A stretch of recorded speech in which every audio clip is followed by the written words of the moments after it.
Welcome to Real Talk in ELT, a podcast that talks about the reality of teaching English. Back. Okay, so my last episode, it was super short and it talked about 2023, what I was kind of doing. And I said that I was really kind of focused on just revising some of the things or modifying some of the things that I do in my classroom. And so I wanted to bring you a couple of examples of two things that I'm doing with my learners this year. They seem to be excited about it. And I find them to be very beneficial. It keeps me a little bit more organized. It also provides some documentation throughout the course because I think that is also really important. So things that I implement with my learners. Now, I am a Google person. So everything that I do is either Google Meet, Google Calendar, Google Drive, Google Classroom, Jamboard, Google Docs, Google Slide. Like Google's my platform because it's easier for me. So if you use something else, then I would suggest that whatever tools that you use, you don't have to transition to Google to be able to use these things. Here's the idea. And then you can modify it to however you work. So some people, I don't know. Some people use different platforms. Some people use Zoom. There's a lot of different things that you can do. Here's what I do. This is by no means the best way of doing things. However, this is one way of doing things. And if you modify it and you make it your own, then great. I'm sure it's going to be beneficial for your students. That being said, first thing that I use, let me throw it up here. So I use a Google Jamboard. And let me tell you how I do this. This is for my notes that I take during class. Pretty much it's their language feedback, things that I do. I have this template, and if you don't know how to, excuse me, if you don't know how to make this, I'll give you a super, super quick rundown. So if you open a Jamboard, it looks like, well, it doesn't look like this. It's blank. And in the settings up here, you can put set background. Oh, some maritakas. And there's an option here. You can do like different colors and stuff. And there's an option here to upload an image. Now, I made this in Canva. Super simple, just like a presentation slide. And I did different colors just so it made it easier, just kind of drawing people's attention to things. Lesson language, I just kind of titled it. I usually put the date here. So I'll just put okay, so January 1st, this is the first session that we're working on, and boom. This is my digital whiteboard. This is where I put all of their kind of emergent or interesting language that just kind of popped up and I wasn't expecting it. I can draw here. I can add pictures. This is why I like it because it's a little bit easier. Good work. So I always try to highlight things that students are doing well in class. If they're reutilizing language from previous lessons or they're experimenting with new and more complex language, I try to highlight that here.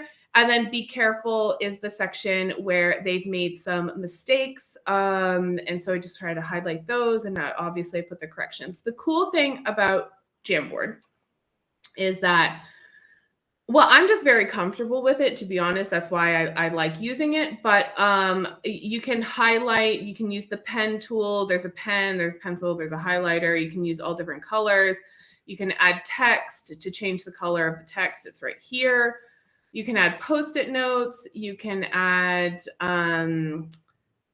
files. I mean, if you want to, but really just like Google Images. So I just kind of Google something. So if somebody has a cool word that they're trying to use, or blah, blah, blah. There's some shapes that you can add here. Mostly I use the shapes here if I'm trying to focus something on pronunciation or stress or intonation or something along those lines. And you can change the border colors and the fill colors of all of the shapes that you add. The other thing is you can send them a link. You don't have to share. Excuse me. You don't have to share your screen. So my students, because I use Google Meet, which is just opens on a It's not like it's not like Zoom where it's a separate app, like it just opens on a website, like a tab. My students are very comfortable with toggling back and forth. So they'll kind of go back and forth and look at me, look at the thing that we've got here. Because they're good at doing that, and they're actually pretty comfortable with not seeing me during parts of the lesson. Like they can look at this language feedback and not have to see me necessarily to follow. There is this little pointer at the bottom, so you can kind of point, and whoever is in the Jamboard together, like it's a shared doc, then they can see it. So I share this.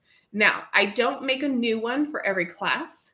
I use the same one. I give everybody access to it. So during the class, if they want to take a screen print, whatever, at the end of the class, what I do is I go over here to the 3 little dots for more actions, and I download it either as an image or a PDF. Most of the time, I download it as an image, because then I take that image and I throw it right into their Google Classroom.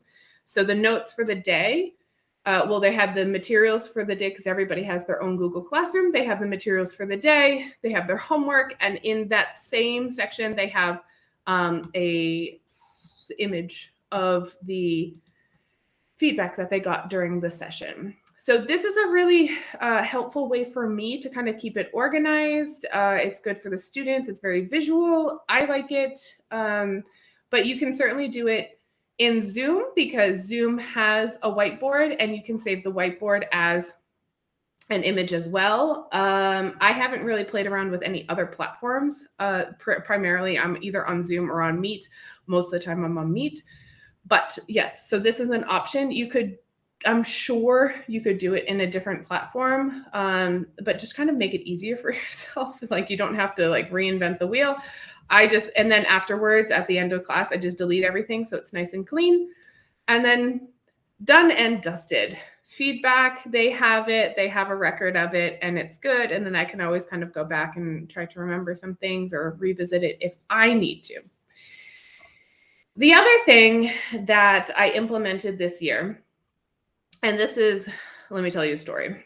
So this was because I took, excuse me, Andre Headland has some courses at edcrocks.com. Highly recommend them. They were very informative for me. I took, he's going to kill me because I don't remember the exact name of it. The Science of Learning. And then the other one was like neuroscience and learning. I think they were okay. Anyways, it was about the brain and the science of learning and like everything to do with like MBE type of stuff, mind, brain, and education, kind of relating like the physical neuroscience and like what we can prove and what we know, and implementing good practices in your classroom. Okay, so I took a couple courses with him. I highly recommend it because, well, I mean, they're kind of nerdy, which is his style. It's lovely, but I'm quite nerdy as well. So it was fun to take them. But he goes into a little bit of the science behind learning, what we know so far, what's been proven, and then kind of extrapolates those into good practices from, himself as well as other authors and things like that. So because of this, I took these courses, I think it was second semester last year. 2022 is already a blur for me, but yeah, it was second semester last year. And so some of the things that I've been trying to implement is that students need to take a little bit more ownership of their learning, because things like what I just showed you, their feedback, I'm doing all the work and they're just kind of passive observers of that, which is fine because I'm giving them feedback and that's my role at that moment in time. However, I do think that learners need to be a little bit more participatory and a little bit more active. And so I came up with the idea of implementing for all of my students, you are welcome, a learner portfolio. And what the learner portfolio is, let me show you.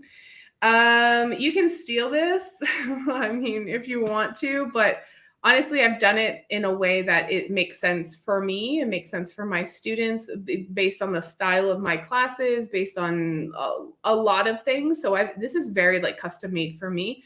So if you want to steal it, okay. However, caveat to that, it might not work if your style is like vastly different from my style of teaching. So take that into consideration. Okay, so my learner portfolio, let me show you. I've made it, again, I'm a Google girl, so I made it a simple Google Doc. And there's some images here, but then there's things that are like more interactive. So let me show you. So the learner portfolio consists of a couple things. There's lesson notes and reflection. There's a lesson retrieval practice. I think Andre would be very proud of me. There is spaced repetition. There's vocabulary reference. And then I've included, because this is part of my style of teaching, reading and writing skill building, and included kind of a space for them to put their portfolio works. So they put sample works in there, and it's like a way of monitoring and tracking their progress. So this is how I do it. This is not the best way to do it. Again, you can do it any way that you want. However, some of these things I've just kind of pulled from reading a book called Making Classrooms Better. And I forget, oh God, the last name of the author. She's amazing. And I will link it in the show notes. From talking to Mirella, from taking Andrea's courses, from joining the Mind, Brain, and Education special interest group in breast TESOL, like these are kind of just things that I've pulled. I'm like, that's interesting. Oh, I think I could do that. So things that I think that would be practical that I can do that are efficient enough for me to kind of manage with my clients. So I'll go through every section for you. So the students are responsible for this. It's uploaded into their Google Classroom, and it is a living document. So they update it literally every class, at least twice per class, and throughout the week and throughout their course. So we start, actually, I have to reorder this. Anyways, we start with lesson retrieval practice. So at the beginning of all my classes, I give them 5 minutes. And what they're doing is they're writing down any vocabulary, ideas, stories, examples, strategies, activities, anything that they can remember from last class, anything that kind of stands out to them. So see, Andre, he would be so proud. I know that he's so proud of me right now. So yes, I do that for them to try and remember what was going on, kind of strengthening those memories there. And then I give my class. Throughout my class, there is a section here of key points within lessons and applications in other contexts. So throughout the lesson, if there's something that they want to remember, my students know that they're always allowed to take notes. They can always say, Kelly, time out. Let me just kind of jot some things down, because they've got creative juices going and they want to remember some certain things. So they usually take their key points of the lesson, they kind of like throw those in there. They can do it throughout the lesson, but I always give them about 5 minutes at the end of each lesson, 5 to 7 minutes at the end of each lesson for reflection. What did we talk about today? What's important? What do you still have questions on? Reflection in general. And then I do like them to think about application in other contexts, because for example, if I've introduced vocabulary, or if I've introduced grammar, or if we've practiced a reading or writing strategy or a speaking strategy or something along those lines, sub skills, etc., whatever we've done for the day, we've done it in a very, very specific context so that it's manageable for them to understand and to learn and to practice. But then from there, I allow them some time to reflect and say, okay, I've learned about it here. Let me think of other places and other situations and other scenarios where this might be useful to me. So those are the 2 times that they're going to be doing this in my lessons. So at the beginning of class and at the end of class, there's always time. And then they have a good 50 minutes of lessons, straight Kelly time. Okay. Then vocabulary is very important for me. I don't think that we do a lot with vocabulary. So I did give them a vocabulary reference area. They break it down by units and then they put the words in there. I like them to include definitions with any type of variations that they might encounter during the lessons. And then obviously they can go back and like add to this. And then to give an example. So they create their own sentences. I've put this one in there for them just as a reference. And I do encourage them to use the vocabulary reference. I mean, I put vocabulary so it's easier for clients to understand, but it is lexical like reference. So they can put phrases in there. They can put functional language in there. They can put literally anything that they can put in there just for them to remember.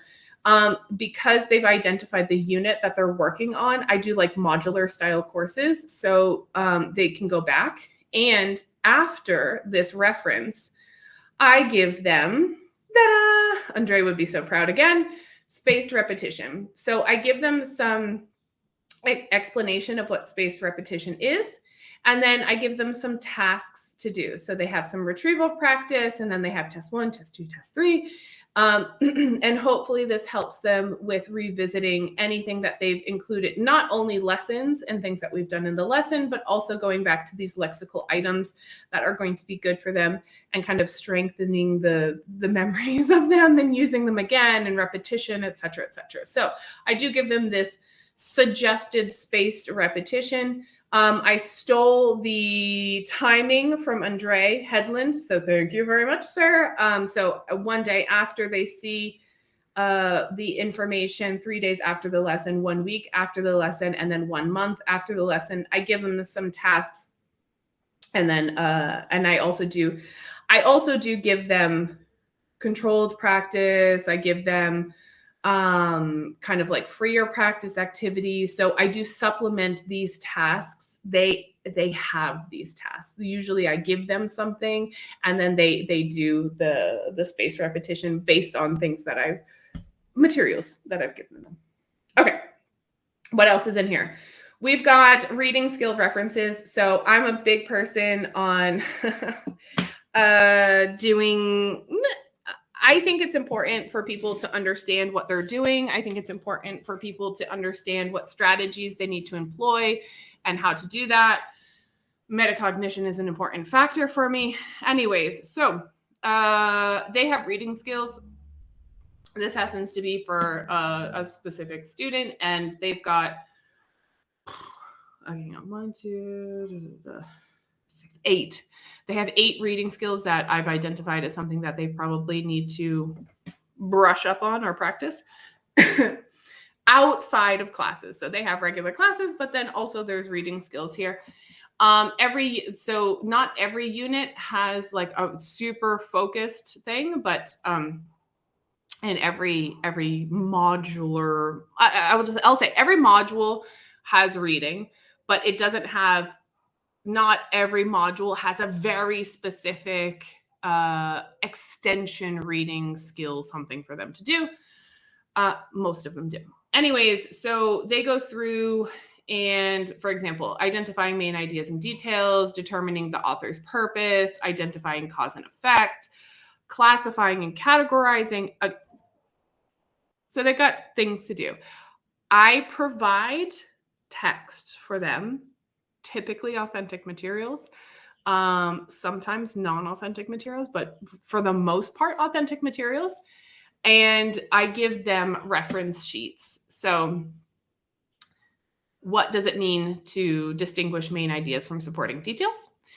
So what is that? I give them a description, why it's important, and how to do it. And so for every different reading skill, I give them step-by-step strategies and tips to be able to do that specific thing with the text that I've given to them. So this is helpful because it's very concrete, and it gives people kind of like a visual. So again, there's a lot here, but anyways, there's, I mean, figurative language, talking about genre, there's quite a bit. I find it useful. Then the last thing that they have in here is for writing skills. Every unit, module, whatever you want to call it. I think I call them units. I don't really know. They're writing in regular classes. They're writing for homework, but also they have extension writing things for them to build some skills. And they've got, so here on the left-hand side, there's this is for a specific person because there's this little gray box here, but in general, most of them work on their planning skills, note-taking, lists and diagramming skills, consulting background knowledge skills, so kind of like brainstorming and implementing that, considering the purpose and audience, and revising and making changes. So they work on these, most people work on all 5 of those in like extension writing activities and materials. And this person, because they're a business English person, so there's a couple of things here that they need to, that I've identified would be beneficial based on needs analysis and everything else. So they'll have, they'll have extension activities to build these, but also they will have, these are kind of like main homework type of activities that they'll do. And then they put their writing samples at the bottom, and it's all watermarked with my logo. And that is it, my friends. So this is the learner portfolio that I get my students to deal with because sometimes I don't want to do it, but whatever, they're my students, and this is how I really feel passionate about them keeping records, doing the work, taking some ownership of it, going through and being very reflective, and doing spaced repetition and having retrieval practice and all of those types of things. Because from what I've read, from what I've learned, it's something that I believe. So I've tried to implement it in the past in kind of a haphazard way, and it wasn't as successful as I wanted it to be, but it was because of, I don't want to say a lack of organization, but putting something more concrete, like this learner portfolio that I've put together, and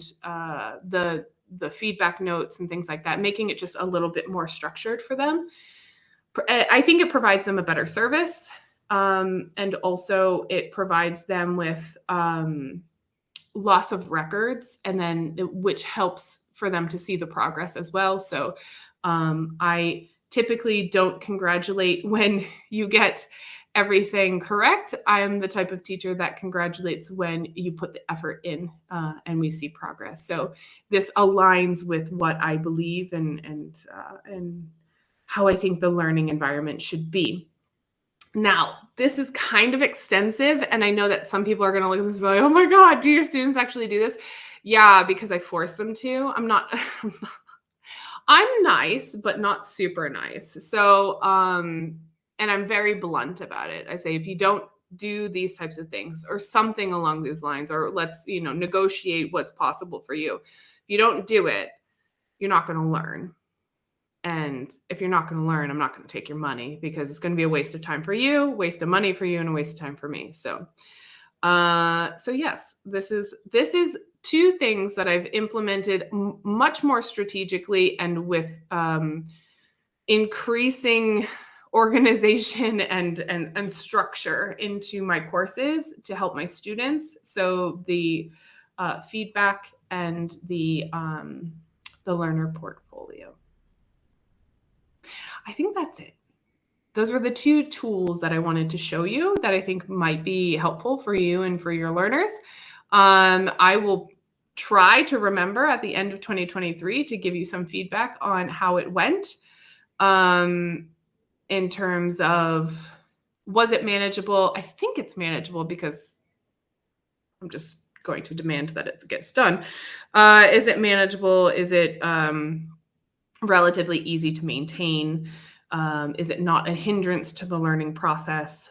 Because it should be some sort of support. It should not be a hindrance. So I'll give you some feedback at the end of the year if I can remember. I'll note it down in the list of episodes I need to make. And hopefully that is helpful to you.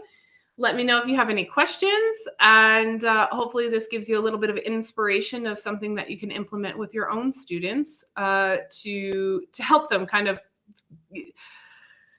Sometimes learning is messy, and so a little bit of structure allows them to see progress. So that was my intention with this.